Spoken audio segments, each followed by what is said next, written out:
Әмма бәғд, ассаламу алейкум ва рахматуллахи ва баракату. Құрметті бауырлар, бүгінгі негізгі біздің тақырыбымыз жалпы шынайылық. Әрбір мұсылман адам әрбір амалында шынайы болу. Тіпті білесіздер, дініміздің де негізгі әмірлерінің бірі осы шынайылыққа байланысты. Құран-ы Кәрімде Алла Тағала وَمَا أُمِرُوا إِلَّا لِيَعْبُدُوا اللَّهَ مُخْلِصِينَ لَهُ الدِّينَ. Адам баласына әмір еткен нәрсесі Алла Тағаланың, яғни біздерге ықыласты түрде Алла Тағалаға шынайы түрде құлшылық қылу. Яғни адамдарға Алланың бұйырған нәрсесінің бірі ол шынайы түрде Аллаға құлшылық қылу екен. Пайғамбарымыз саллаллаху алейхи ва саллям хадисінде әд-дину насиха дейді. Дін негізі насихат деп айтылады. Бірақ осы жерде насиха сөзі негізі шынайылық дегенді білдіреді. Сонда Пайғамбарымыз саллаллаху алейхи ва саллям жанында тұрған сахабалар: «Я Расулалла, кімге шынайылық?» дейді. Яғни кімге шынайы боламыз дегенде Пайғамбарымыз саллаллаху алейхи ва саллям лиллахи дейді. Ең бірінші Алла Тағалаға шынайы болу керек. Яғни шынайы түрде иман ету керек, шынайы түрде сену керек. Міне қашан адамзат баласы Алла Тағаланы шынайы танитын болса, оған шынайы түрде құлшылық етеді. Ал шынайылық бұл дүниеде де және адамзат баласын ақыретте де табысқа жеткізетін мүминнің сипатының бірі осы шынайылық екен, бауырлар. Екінші, оның пайғамбарына дейді. Екінші нәрсе пайғамбарға екен. Яғни пайғамбарға иман ету осы шынайылыққа жатады. Енді біз білеміз, сахабалардың қарасаңыз, әрбір сахабаның өзінің бір ерекшеліктері болды. Бірақ бүткіл сахабалар Пайғамбарымыз саллаллаху алейхи ва саллямға шынайы түрде иман етті. Бірақ сол сахабалардың ішіндегі ең сыдық есіміне ие болған сахабаны білесіздер, ол Хазірет Абу Бәкір еді.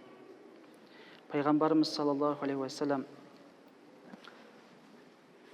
Миғраж оқиғасында кейін көп адамдар күмәндана бастады. Хазірет Абу Бәкір ең бірінші, егер Алланың елшісі Мұхаммед пайғамбарымыз саллаллаху алейхи ва саллям айтқан болса, онда ол рас деп бірден иман етеді. Демек, ең бірінші шынайылыққа ие болған сахаба осы Хазірет Абу Бәкір екен. Ал енді үшіншісі кітабына дейді, яғни Құран-ы Кәрімге шынайы түрде иман ету. Яғни кітапқа шынайы түрде иман келтіру дегенді қалай түсінеміз? Ең бірінші Алла Тағаланың кәлімі Құранды дұрыс оқып үйрену екен. Және де жаттау, және де соған сай амал қылуға тырысу керек екен. Өйткені кімнің ықыласы, ниеті болатын болса, Құран жаттауға, Құран оқуға міндетті түрде ол адам не істейді? Жаттай алады, оқи да алады. Өйткені Пайғамбардың бір хадисінде иннамал аъмалу бинният, амалдың барлығы ол адамның ниетіне байланысты, ықыласына байланысты дейді. Қараңыз. Демек, мұсылман адам бір нәрсеге ниет қылған болса, оны жасайды деген сөз. Енді біз қазір өзіңіз білесіздер, қазіргі таңда көп адамдар Құран үйренуге уақыт таппай жүреді, немесе мүмкіншілік жоқ дейді. Кейбір үлкен кісілер мысалға тілім келмейді деп, яғни әртүрлі сылтау айтып жатады. Бұл негізі Құран үйрену үшін адамның ықыласының шынайы емес екенін білдіреді. Егер де кімде-кім жаңағы шынайы ықылас болса, ниет болса, ол адам не? Құранды жаттай алады, тіпті оқи алады. Бұған дәлел Құранды 6 айдың ішінде толық жаттаған ұстаздар бар. мысалға осы мешіттің өзінде ең үлкен біздің әжелеріміз бар, апаларымыз бар, Құран үйреніп жүрген. Алды 80-ге келіп қалды. Оның арты мынау қыз балдар, әйел кісілер. Қарасаңыз, сол әжелер өзі 10 шақты апа мешітімізде айына бір рет хатым Құран шығарып отырады, міндетті түрде. Қараңыз, арабшасынан. Түркия мемлекетінде 68 жасында Құран оқып, 70 жасында Құранды толық жаттаған кісі бар. Демек, не екен қадірлі жамағат? Бұны Құранды оқу, Алланың кәламын иман келтіргеннен екен, бұны жаттау адамның шынайы ықыласына байланысты нәрсе екен. Сонда әлгі кісіден сұраған кезде ниетінің бар екенін білдірген. Яғни жүрекпен шынайы ықылас бар, ниет бар. Сонымен таң намазынан кейін 1 сағат оқиды екен, кешкісін 1 сағат оқиды, күніне 2 сағат оқып, Құранды 2 жылдың ішінде толық жаттап шыққан екен, қараңыз. Яғни толық бір жаттап өткен да. Демек, иннамал аъмалу бинният, шынайы амалдар ниетке байланысты хадисі не екен? Ол міне адам баласының әрбір амалы осы ықыласқа, шынайы ниетке байланысты екен, қадірлі жамағат. Ал енді төртіншісі, пайғамбарымыз саллаллаху алейхи ва саллям айтады, мұсылман басшылығына, яғни мұсылманның басшысына шынайы болу дейді. Демек, бір адам өзінің басшысына Алла үшін, Алла разылығы үшін жәрдем беріп, көмектесіп жүрген болған болса, онда ол қабылданады. Ал бірақ бір адам шынайы ниет жоқ, әйтеуір бастыққа жағу үшін, өзгелердің алдында мен мақтасын деп, немесе жаңағы күнделікті айлығымды көтеріп қалуы мүмкін, әйтеуір жағымпаздану дейді ғой. Міне осындай әрекетке барып жасайтын болса, дінімізде бұны тыйым салған. Бұндай әрекет дұрыс емес екен. Бірақ дәл осы әрекетті Алла үшін жасайтын болса, онда ол бастығына құрмет көрсететін болса, демек ол не? Қабыл етілген нәрсе екен дінімізде, қараңыздар. Ал енді бесіншісі, бұл барлық бүткіл адамзат баласына не? Шынайы болу екен. Яғни әрбір амалда шынайылық таныту екен. Қадірлі жамағат, біз білеміз, осы ең бірінші Аллаға иман келтіруді айттық, екіншісі пайғамбарына, үшіншісі кітапқа, төртіншісі жаңағы мұсылман басшылығына, бесіншісі бүткіл адамзат баласына шынайы болу дедік. Енді білесіздер, бұл жаңа айттым, шынайылық адамзат баласын дүниеде және де ақыретте жетістікке жеткізетін, яғни мұсылманның сипатының бірі дедік. Енді қадірлі жамағат, бұл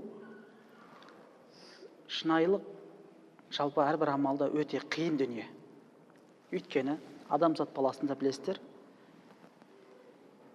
нәпсі бар, және де азғыратын шайтан бар, ібіліс дейміз. Бұл бір мұсылман шынайы түрде ішінен Алла Тағалаға құлшылық қылғысы келіп, намаз оқыса, немесе ораза ұстаса, немесе кітап оқуға кірісетін болса, Құран жаттауға, міндетті түрде бұл жаңағы шайтан да және де нәпсі де оған әсер етеді. Кері әсер береді. Өйткені шайтанға Алла Тағалаға жақын адам керек емес. Білесіз бе? Не үшін керек емес? Өйткені сіз Аллаға жақын болып қойсаңыз, шайтаннан ұзақ бола бастайсыз. Бірақ шайтанның міндеті ондай адам керек емес. Шайтанға қандай адам керек? Өзіне әрқашан еріп жүретін адам керек. Өйткені ол әу баста Алла Тағаладан уәде алып қойған, бүткіл сенің құлдарыңды азғырамын дейді. Және өзімен біргене тозақ қалып кетемін дейді. Сонда Алла Тағала не дейді?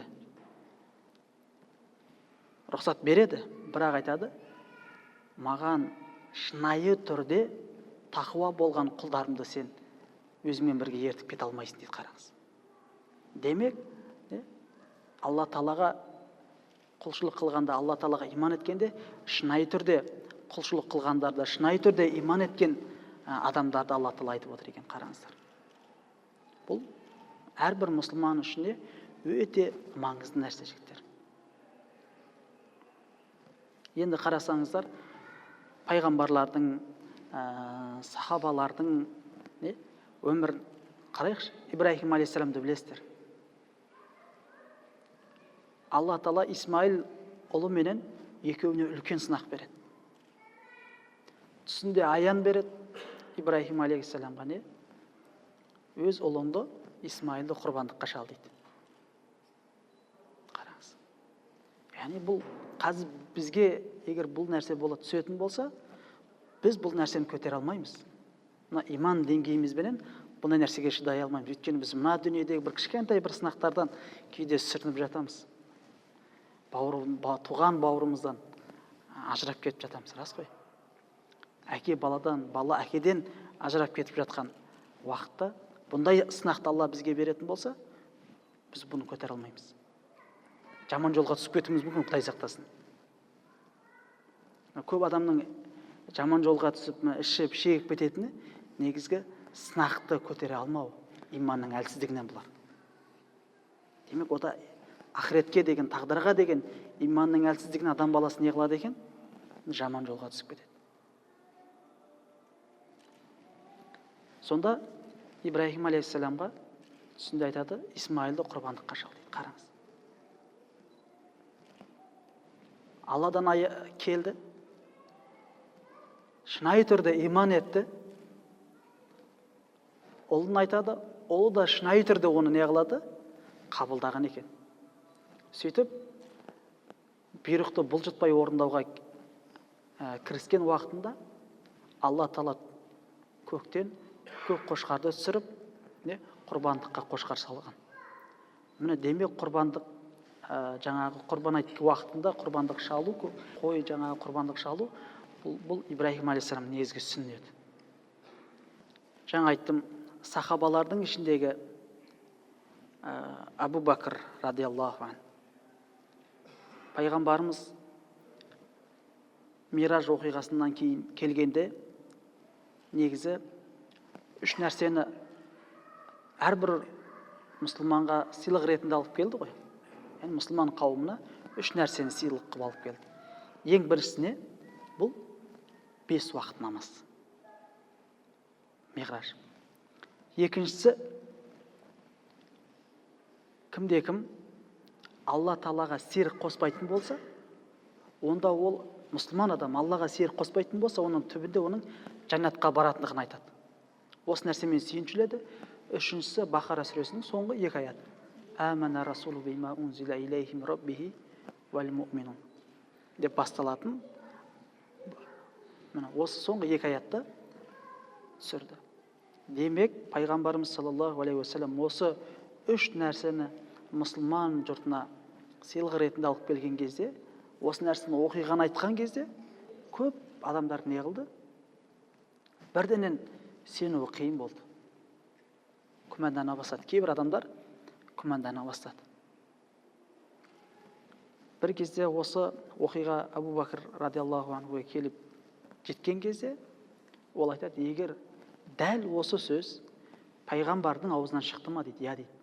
Онда ол не? Дұрыс дейді. Ешқандай күмән келтірмейді. Яғни, оның пайғамбарға деген шынайы несі сенім еді.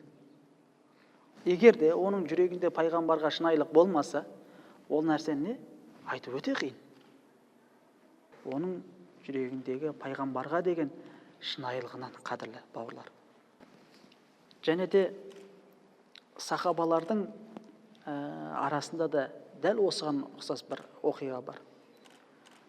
Шаддат деген сахаба болған, сол кісі мына бір оқиғаны риуаят етеді, қараңыздар.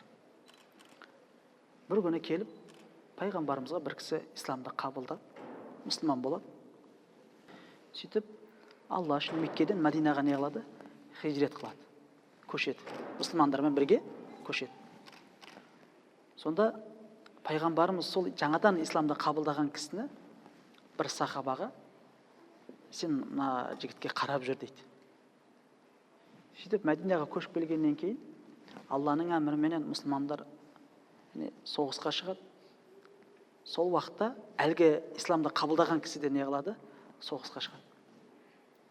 Сол уақытта мұсылмандар жеңіске жетіп, олжа көп болады. Білесіздер ғой, олжа қарсы топтың жеңіліп қалды ғой енді. Қалған мал дүниесі ғой. Қылышы бар, садағы бар, басқа да киімі бар, сауыты бар, бүткіл дүниесі. Соны білесіздер, исламда сол олжаларды мұқтаж болған кісілерге не қылады? Бөліп беретін болған.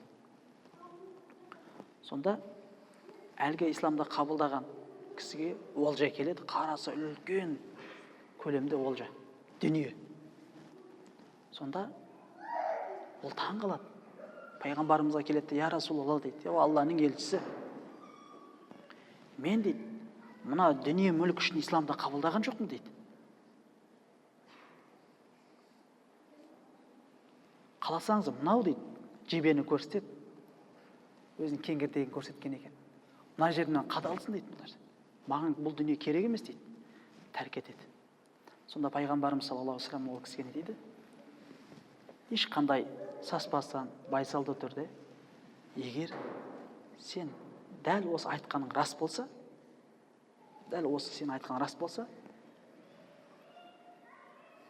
онда сен осы нәрсеңнен қайтпа дейді. Яғни пайғамбарымыз оны көріп отыр ғой енді. Осылай деп айтты. Демек, пайғамбарымыз оны шынайы түрде исламды қабылдағанын біліп отыр. Сөйтіп пайғамбарымыз кетеді. Бірнеше уақыттан кейін және бір соғыс болады. Сонда әлгі кісі сол соғыстан шейіт болады. Қарасы бір жебе тура кеңірдегіне кірген екен. Сөйтіп қайтыс болады. Сонда осы жаңа қайтыс болған кісі пайғамбарымызға алып келген уақытында пайғамбарымыз саллаллаху алейхи ва саллям былай деген екен: ол кісі тура айтты, Алла оның сөзін растады дейді. Сөйтеді де жаңағы үстіндегі шапанын шешіп, пайғамбарымыз соның кебіндеп барып жерлеп жаназа намазын оқып, Алла тағаладан не алады? Кешірім сұрап дұға етеді сол адам үшін. Қараңыз. Демек, пайғамбардың дұғасы не? Міндетті түрде ол қабыл, бауырлар. Егер пайғамбарымыз саллаллаху алейхи ва саллям дұға ететін болса, ол міндетті түрде қабыл болады. Қараңыз, демек бұл жерде әлгі сахабаның исламға шынайы түрде келуін біз көріп отырмыз. Сөйтіп пайғамбарымыз күнәсінің кешірілуін сұрайды, Алладан дұға етеді, сөйтіп жерлеген екен. Қараңыз. Пайғамбардың дұғасы қабыл болады дедік. Өйткені Абу Хурайра деген сахаба бар, білесіздер. Бүткіл сахабалардың ішіндегі ең хадисті көп жеткізген, хадисті көп жаттаған, зейінді, сондай қабілетті сахаба Абу Хурайра. Бірақ бұл кісі өте кедей болады. Қараңызшы. Сонда пайғамбарымыз саллаллаху алейхи ва саллям: ей Абу Хурайра, саған Алладан қандай дұға етейін дейді, сұра дейді. Абу Хурайраның пайғамбарға айтқан сөзі ғой: я Расулалла дейді, Алланың елшісі, маған Алладан дұға етіңізші дейді. Сіздің аузыңыздан шыққан әрбір сөзді есіме сақтайтындай қабілет, зейін берсін деп Алладан дұға етіңізші дейді. Сөйтіп пайғамбарымыз дұға қылады, ол дұға қабыл болады. Сөйтіп өмірінің соңына шейін пайғамбарымыздың аузынан шыққан әрбір хадисті, сөзді есінде сақтайды, қабілеті зейінді болады.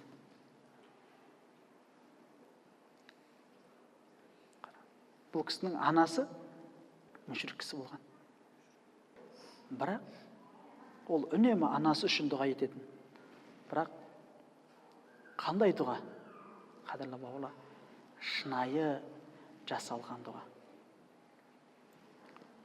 Пайғамбарымызға келіп сұрайды: я Расулалла, анам үшін Алладан дұға етіңізші дейді. Пайғамбарымыз дұға етеді, дұғасы қабыл болады, ол кісі кейін исламды қабылдайды. Қараңыз. Қадірлі бауырлар, біз білуіміз керек, қазіргі күнімізде көп жігіттер келеді мешітке. Аға, мынандай жағдай болып жатыр. Қандай жағдай?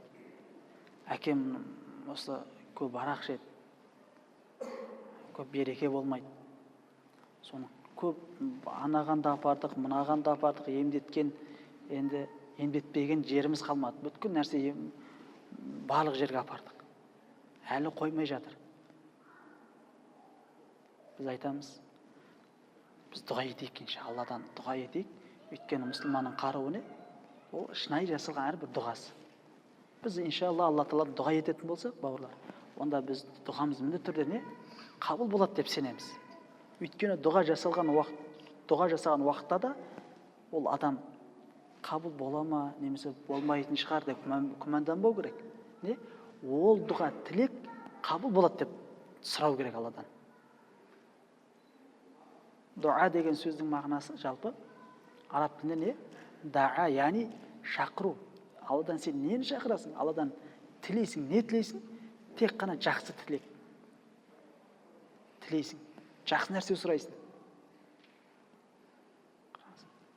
Сонда әлгі көп жігіттер бұған андай күмәнменен қарайды. Ол болмайтын сияқты. Сондай көзқараспен қарайды. Яғни көзге көрініп тұрған жоқ, бұл ұсталатын нәрсе емес қой, дұға деген нәрсе.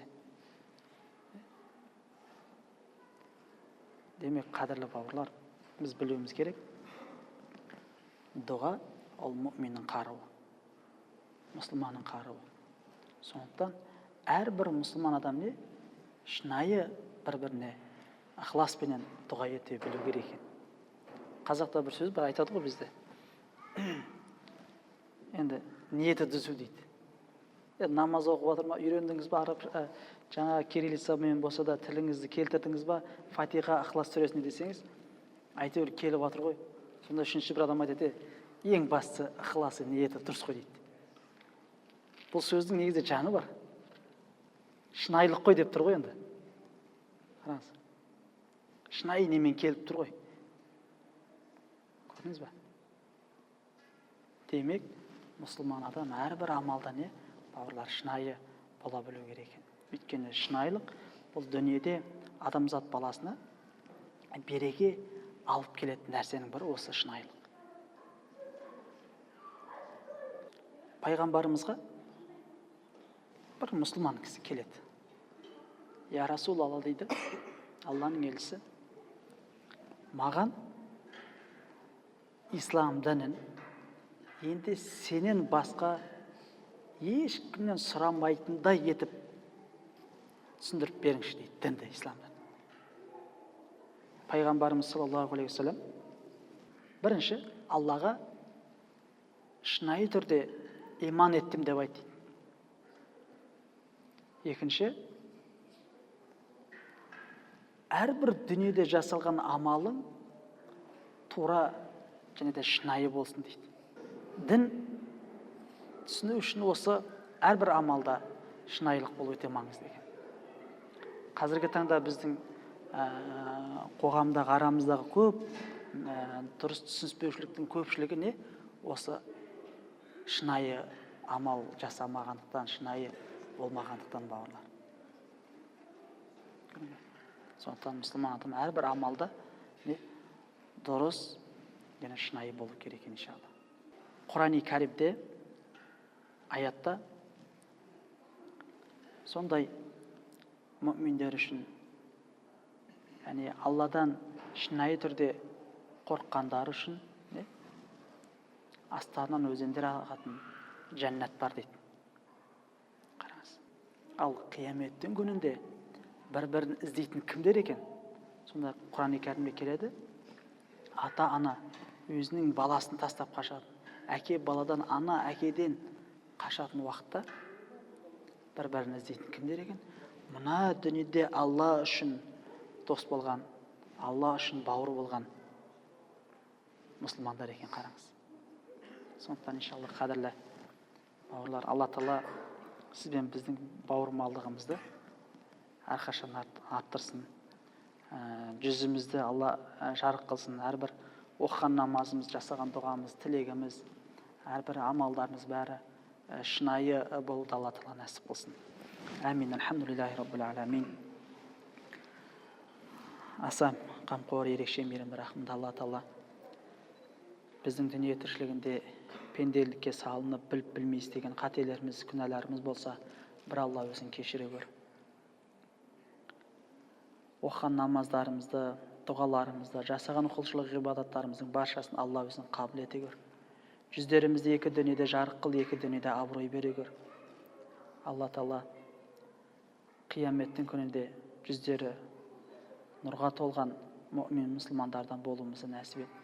Елімізге амандық бер, халқымызға, жұртымызға тыныштық, ынтымақ, ауызбіршілік бер. Елбасымызға Алла өзің күш қуат бер.